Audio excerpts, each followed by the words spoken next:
Hey, this is Matt once again. What about the video? This is the paid request this time for the movie reviewer next door. Thank you so much for that. And for those interested in requesting any type of videos, topics, reactions, commentaries, reviews, re-reviews, what have you, feel free to send it either directly to my PayPal or join my Patreon. Both links are down below in the info box. And this is for Avenging Angel, almost a Avenging Angelo. That's a different movie with Sylvester Stallone. This is the sequel to Angel. Now, I reviewed that, and I was pleasantly surprised with that film. I liked Don and Wilkes. I liked the quirky characters. Rory Calhoun's aging cowboy. Sully, the really bitchy lady, but she was likable. All the other characters. The whole plot dealing with this serial killer, going after hookers, and I thought the acting was really good. I thought the music by Trey Stefan was very fitting. I liked it as, I want to say exploitation, but it wasn't as exploitive as you would think, which I actually didn't mind. This one, sadly, I was not a fan of, and to be quite frank, I thought this movie sucked. I really liked the first Angel. This one was awful. In like every step, it was a drop down. It was goofier. It was sillier. The acting was subpar. The plot, dealing with these mafia guys, the way the characters interact it lost that quirky, fun charm to it. It tries to incorporate action. The action's really lame. The action's really lackluster, and I mean, Canon Films did it better. A lot of other films did it better. It wants to think it's Death Wish 3, but it's not. And Betsy Russell, I'm sorry, she sucked. She was terrible in this movie. She plays the new Angel. Because apparently Donna Wilkes was thinking of coming back, but they wouldn't pay her the money. They should have paid her the money. I mean, she might have made this film better. Now, Betsy Russell, she was in private school, cheerleader camp. She would play in the Saw films, like Saw 3 onward. She played, I think, like the ex-wife of Jigsaw himself. And she would be like, that's Betsy Russell. She was that good in this. She was wooden. She was, at times, it felt like she could barely get through her dialogue. I thought she was fucking terrible in this movie. Donna Wilkes was so much better. And Rory Calhoun, I liked in the first one. Here, they make him even goofier. And as I said, it's this weird thing where you have certain scenes, like an undercover female cop and her family getting butchered, shot to shit with bullet squibs. And then the next scene is, we gotta get Rory Calhoun out of the home. So make sure you're on the, the gurney, rolling you around as if it was a scene from Star Trek 4. Remember Star Trek 4 when they were getting Chekhov out of the damn hospital? Like, imagine that type of scene, like almost the same type of scene. Chekhov under it, put your head down with silly music, and then 5 minutes before, all these blood squibs. And I mean, you do have returning characters. The street performer Yo-Yo, he returns, but he's given like nothing to do. Rory Calhoun returns as the aging cowboy who was in the movies. Susan Tyrrell returns as Sully. I liked her. But even in this movie, she's given like a lame subplot that she has a baby.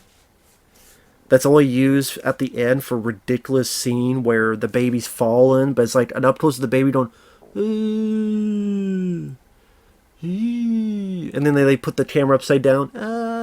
It looks so ridiculous and stupid. And like Gus Dorman doesn't return as the cop. They get another guy. So you have another guy playing the cop. You have another person playing Angel, who's now trying to be a lawyer and is in college. And that lieutenant, who was Gus Dorman from Night of the Judgment in the first one, he gets killed during the shootout. She finds out. She wants revenge. But just Betsy Russell just didn't have the charm and didn't have the demeanor. Like Donna Wilkes, I felt sorry for in the first one, and I thought she had some good emotional moments. Here, she's very monotone and wooden. Just Betsy Russell was fucking sucked ass in this. And just like silly music when they get Rory Calhoun out of the house, fly him around in this journey. I'm like, what? Why is this film more goofy? Like, why does this film have a fucking character named Johnny Glitter that every time he pops in, he throws glitter in the air? He just throws glitter. It's magic. Stick him up your pie hole, please. The glitter, glitter, glitter. Fuck the glitter. What the hell is this crap? Why is it dumber? Why is it sillier? Why is it goofier? And it became more boring. Even though technically it has more action, it was more boring because the action is monotone, in one ear out the other, shoot, shoot, nothing to it, no style. And the bad guys are mafia guys, which is just a step down. Like, you went from a creepy necrophilia killer to random mafioso guys. It just feels like a big step down. And something to do with forcing people to sell property, as if it's a goddamn episode of the A-Team. And I like the A-Team, but... Like, you look at the scene where she's meeting with people and telling about how they're forcing people into selling their property, and she's trying to get people's hopes up. That right there showcases the terrible wooden acting that Betsy Russell showcases. She just... Ossie Davis is in there as a captain who's in like 2 scenes and helps save her life in 1 scene, but then you never see him again, and it's like, well, what was the point of him being in the movie? Let's see Ossie Davis, who played the JFK in Bubba Otep, or the guy who thought he was JFK. He was in The Stand, the original The Stand, from the 90s. Good actor, but given nothing to do. And you have goofy scenes like a mafia guy sliding on the floor because of suds. Just sliding, ooh, and then crashing through a window as if it was a damn Cannonball Run movie. Just the tone doesn't fit. And also the music at times, I thought was that's another step down. Betsy Russell's a bit step down from Donna Wilkes. The action that's just routine is a bit step down from the interesting, quirky, trying to balance of characters of the Street family, then trying to do a school and all this other stuff. And the music, like Craig Safan did a good job with the music in the first movie. Here, either it's really goofy music or it's trying to rip off 48 Hours. I swear there are times where the score tries to be like 48 Hours, Commando. Which you say Commando tried to be like 48 Hours. It tries to be like 48 Hours of music at times. Ba-doo-doo.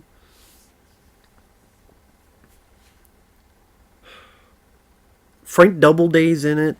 He was in The Stiff New York. He was the creepy looking guy that tossed to Lee Van Cleef. He has the hand with the watch. 15. 14, 13. Like, he was one of those creepy guys working for the Duke of New York, A#1. Frank Doubleday's in this as the son of a mafia guy.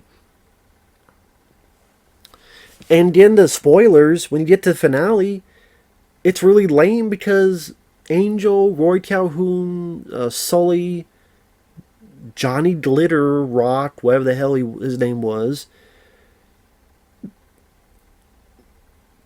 they're pretending to have this guy in a wheelchair, and they put a fucking band-aid on his head to cover the bullet hole.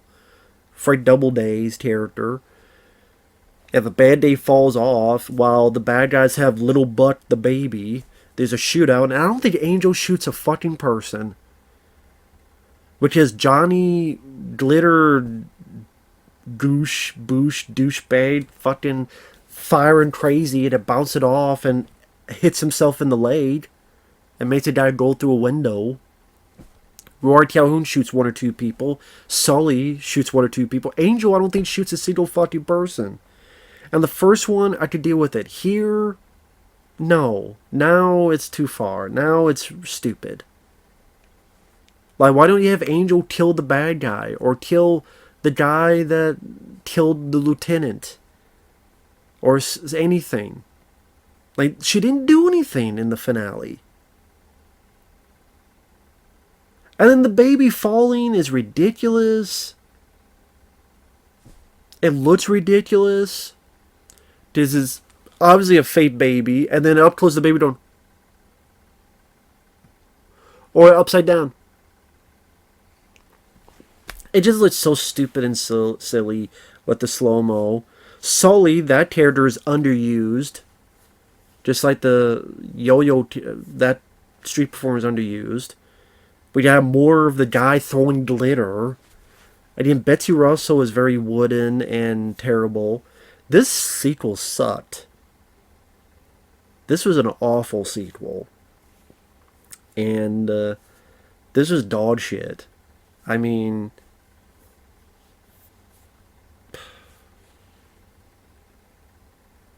Betsy Russell, you're no Donna Wilkes, you're no Charles Bronson, you're no Michael Dudikoff, you're no anybody. I'm just thinking of, it's not a canon film, but I think of other films with canon. It's like trying to be a canon film, but it's failing miserably. Because the action scenes are not that fun, not that entertaining. And the plot is lame.